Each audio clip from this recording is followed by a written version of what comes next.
আমরা আমরা কখনোই বলি নাই যে ডাকসু নির্বাচন জাতীয় নির্বাচনের আগে বা পরে। আমরা বরাবরই ৫ই আগস্টের পরবর্তী সময় থেকে আমি গণমাধ্যমের সামনে একাধিকবার বলেছি যে আমরা প্রথম থেকেই বিশ্ববিদ্যালয়ের এই প্রশাসনের কাছে ডাকসু নির্বাচনের জোর দাবি জানিয়ে এসেছি এবং আমরা এটিকে আমাদের প্রাণের দাবি হিসেবে উপস্থাপিত করেছি। আমরা এটাকে বিশ্ববিদ্যালয়ের প্রশাসনিক ব্যর্থতা হিসেবেই দেখি। সেই লক্ষ্যে কিন্তু আপনারা দেখেন যে ডাকসুর যে সংস্কার প্রস্তাবনা বিশ্ববিদ্যালয়ের গঠনতন্ত্রের সংস্কার প্রস্তাবনা বিশ্ববিদ্যালয়ের পক্ষ থেকে চাওয়া হয়েছিল, একমাত্র সংগঠন হিসেবে বাংলাদেশ জাতীয়তাবাদী ছাত্রদল শিক্ষার্থীদের কল্যাণের কথা চিন্তা করে, শিক্ষার্থীদের পরিপূর্ণ প্রতিনিধিত্বের কথা চিন্তা করে তারা একটি সময়োপযোগী যুগোপযোগী কার্যকর সংস্কার প্রস্তাবনা ডাকসুর জন্য দিয়েছিল। এটি থেকে বোঝা যায় যে ছাত্রদল ডাকসুর ব্যাপারে কতটুকু আন্তরিক এবং শিক্ষার্থীদের কল্যাণের ব্যাপারে তারা কতটা আন্তরিকতার সাথে কাজ করেছে। এবং আমরা দেখেছি সর্বশেষ বিশ্ববিদ্যালয় প্রশাসন যতটুকু সংস্কার গ্রহণ করেছে সেখানে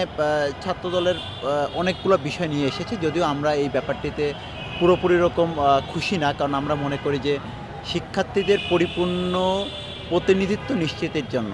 ডাকসুর গঠনতন্ত্রের আরও বেশি কার্যকর সংস্কার প্রয়োজন ছিল এবং আছে। আমরা এটাকে বিশ্ববিদ্যালয়ের প্রশাসনিক ব্যর্থতা হিসেবেই দেখি। বিশ্ববিদ্যালয়ের আমরা যেটি মনে করি যে বিশ্ববিদ্যালয়ের প্রশাসন এই বিগত 10 মাসেও ঢাকা বিশ্ববিদ্যালয়ে বিগত 17 বছর ধরে যে ফ্যাসিবাদী গোষ্ঠী বিশ্ববিদ্যালয়কে একটি সন্ত্রাসের অভয়ারণ্যে পরিণত করেছিল, মাদকের আখড়ায়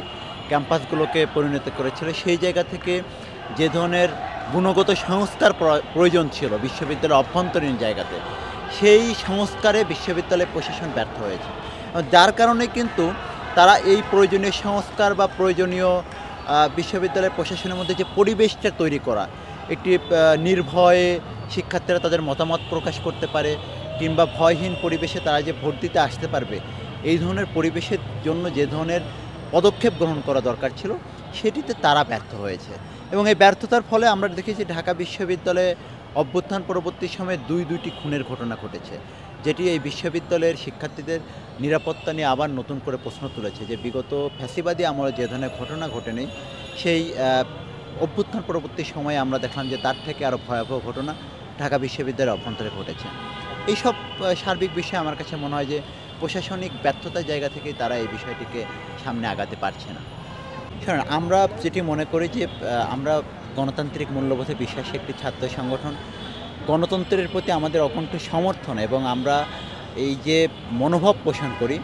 এবং এই জায়গা থেকে আমরা মনে করি যে বাংলাদেশ জাতীয়তাবাদী ছাত্রদল সবসময়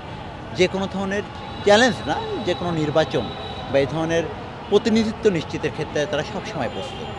জুলাই বা আগস্ট বা সেপ্টেম্বর অক্টোবর না, আমার কাছে মনে হয় যে বিশ্ববিদ্যালয়ের শিক্ষার্থীরা তো বিগত দিনে একটি রাজনৈতিক যে অপসংস্কৃতি বা যে সন্ত্রাসী রাজনীতি, তারা কিন্তু এই ধরনের কার্যক্রম দেখেছে, তারা ইতিবাচক রাজনীতির সাথে শিক্ষার্থীদের পরিচিত না। তো সেই জায়গা থেকে আমাদের প্রধান যে দাবিটি ছিল বিশ্ববিদ্যালয়ের প্রশাসনের কাছে, বিশ্ববিদ্যালয়ের শিক্ষার্থীরা যাতে নির্ভয়ে তারা তাদের এই শিক্ষা প্রতিষ্ঠানে মতামত প্রকাশ করতে পারে, মুক্ত মত প্রকাশ করতে পারে, তারা তাদের রাজনৈতিক মত প্রকাশ করতে পারে, একই সাথে কারোর দ্বারা এই মত প্রকাশ করতে গিয়ে যেন বাধাগ্রস্ত না হয় এমন একটি পরিবেশ নিশ্চিত করার মধ্য দিয়ে এমন একটি সহনশীল রাজনৈতিক পরিবেশ তৈরি করা, শিক্ষার্থীরা তারা যে ট্রমার মধ্যে ছিল সেই ট্রমা কাটিয়ে উঠে এরকম একটি পরিবেশ নিশ্চিত হলে সেটি সেপ্টেম্বর, অক্টোবর, নভেম্বর যে কোনো সময় হতে পারে। For more updates, follow us on Facebook, subscribe our YouTube channel,